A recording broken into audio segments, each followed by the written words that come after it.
Okay, so we have an exercise here that people hate for some reason. I can understand it. It's a frustrating exercise. So this is basically part one of the C2 Proficiency Cambridge exam, which is known as the multiple choice cloze, cloze being a text with gaps, right? So we have 8 gaps, and you have 4 options for each gap, and people say, well, it's, the subtlety between the 2 answers. It's not really a natural test. It doesn't say anything about your level of English. Now, it doesn't say a hell of a lot about your ability to communicate with other people. Fair enough. I'm sure you can. Some of you can understand these phrases, collocations, idioms in their context. But most natives, I have to say, with a good grasp of their own language, kind of well read, just watch a lot of telly basically, would be able to do this exercise. They get most of the answers right most of the time, right? So I actually disagree when people say it's not really a real test of your English ability. I really think C2 Proficiency is as good as any test, right?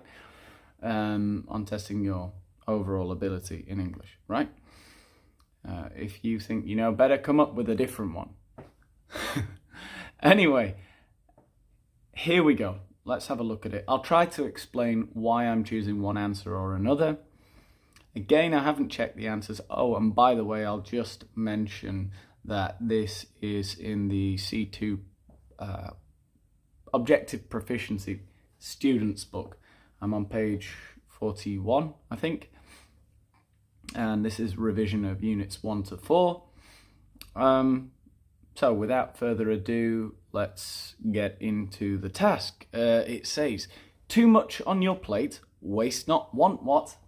Those are 2 expressions that we have. Too much on your plate is a figurative, like idiom, when you've got too much to deal with.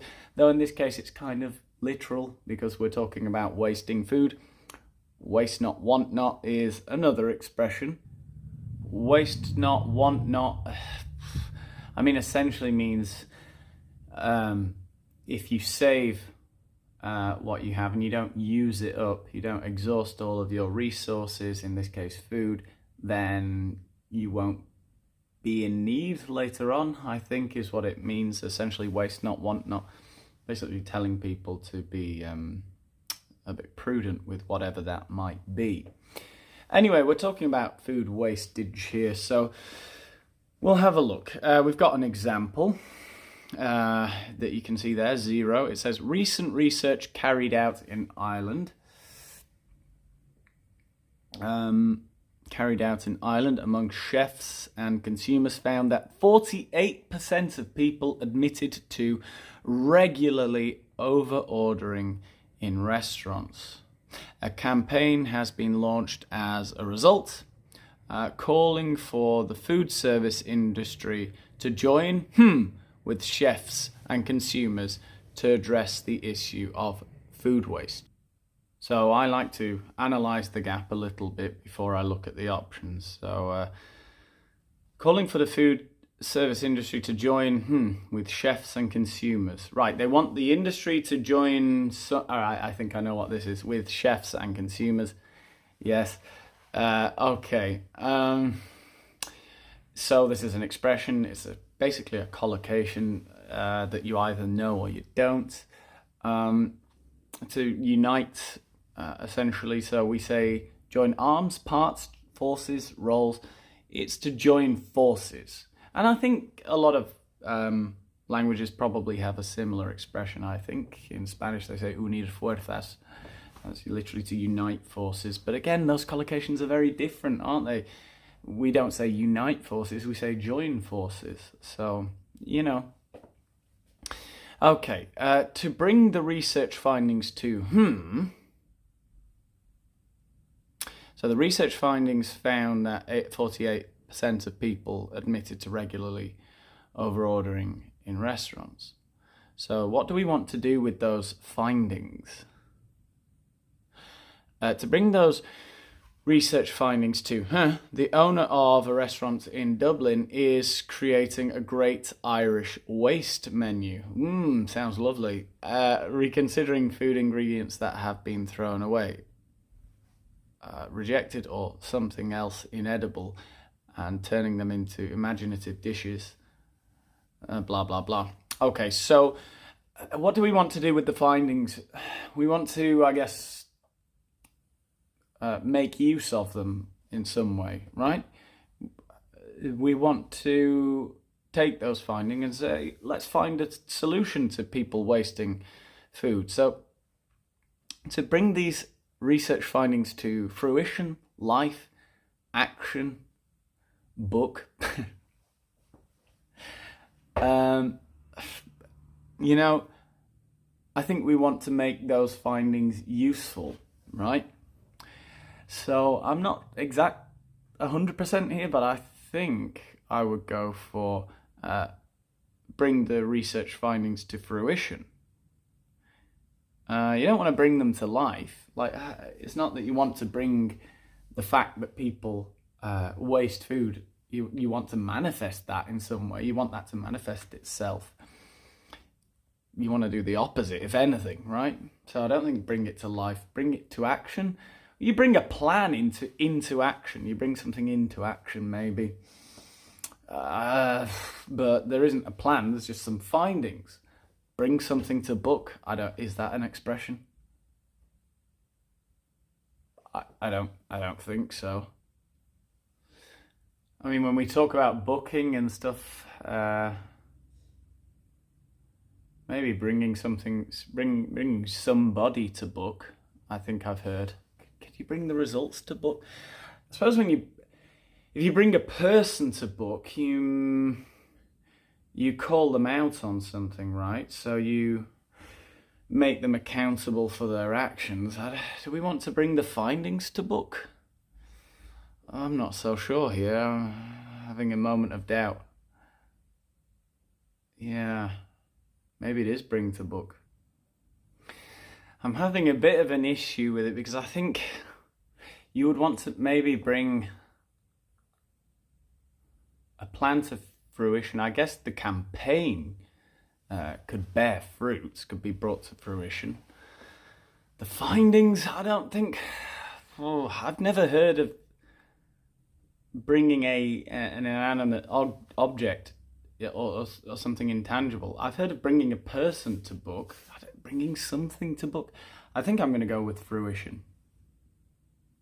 I'll write on the thumbnail if I got this wrong. I'll say number 2 I got wrong, right? Because I'm going to go with fruition, but I'm not 100%. I have since checked the answers, and for some reason the correct answer is life. But I can't for the life of me understand why. Yeah. To bring the research findings to fruition, the owner of the restaurant in Dublin is creating a great Irish waste menu. Yeah, and again, what he's doing is trying to solve a problem and make a good result from something, right? Generate a positive outcome. So that's more like bringing something to fruition rather than making a person face the negative consequences of their actions, which I guess is more like bringing somebody to book. Yeah, I think it's got to be fruition. Anyway, the Great Irish Waste Menu. Reconsidering food ingredients that have been thrown away, rejected, or people have said they are inedible. And so, yeah, I think I know what number 3 is going to be. Held inedible, deemed inedible, said inedible, regarded inedible. Been regarded as inedible, maybe. Said to be inedible, held to be inedible, but no, deemed inedible. So it's really about collocation there. You can deem something adjective, right? Deemed inedible. And turning them into imaginative dishes that are both appetizing and of a suitable to serve his customers. I've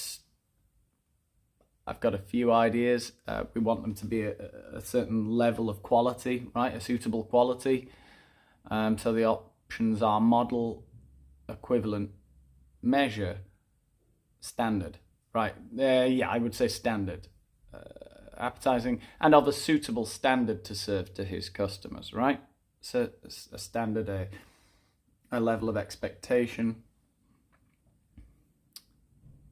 Yeah, the others don't work. Simply explained. He says that while there will always be some, like amount of waste in the kitchen, what are the options? Some degree, some scale, margin, quantity. Yeah, again, it's really just collocation. What sounds better? I think it has to be degree. There will always be some degree of waste, right? Yeah, there will be a certain amount of waste. It's not a certain quantity, is it exactly? It's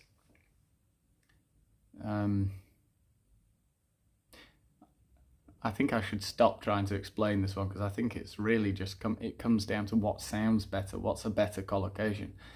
There will always be some degree of waste. I guess some quantity is correct grammatically, but yeah, I would say some degree of waste. It just sounds better.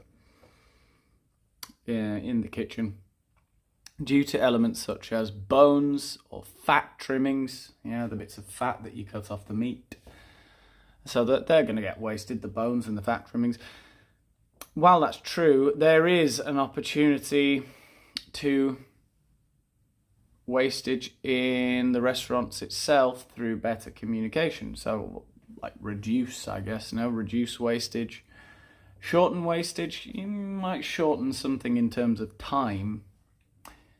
No, I don't think so. Shorten, discount, no. Minimize, yeah, to reduce wastage, to minimize, to reduce it to a minimum. It's impossible to eliminate it, but we can minimize it. Abbreviate, no. It's again kind of to make shorter, no. So, no. Minimize.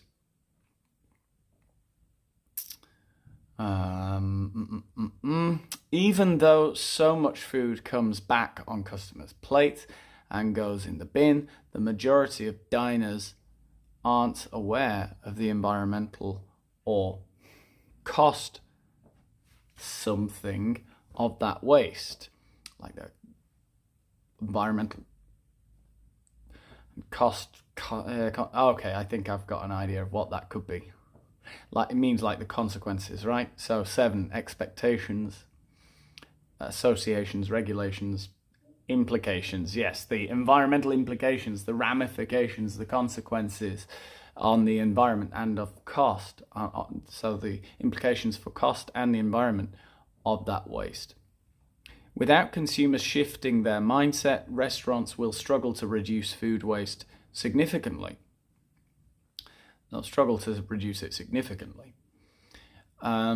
Tackling this problem as a consumer is straightforward. Ultimately, smart shopping, clever cooking, and shrewd storage.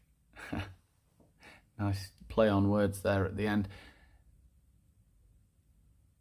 So, yeah, okay, I think I know what expression they're going to use here. It comes down to, it sets off against, it lives up to, it gets over with. Basically, this problem can be reduced to this. It comes down to, right, as a consumer, what do you need to do? Well, basically, we can be reductionist here. You just need to shop smartly, cook cleverly, and store shrewdly. So yeah, it comes down to smart shopping, clever cooking, and shrewd storage. Well, we finished another video. If you want to see something different on this channel, then have a look at the blue button, and all of your wildest dreams could come true. In a way. Depends how wild your dreams are, really, doesn't it? Goodbye.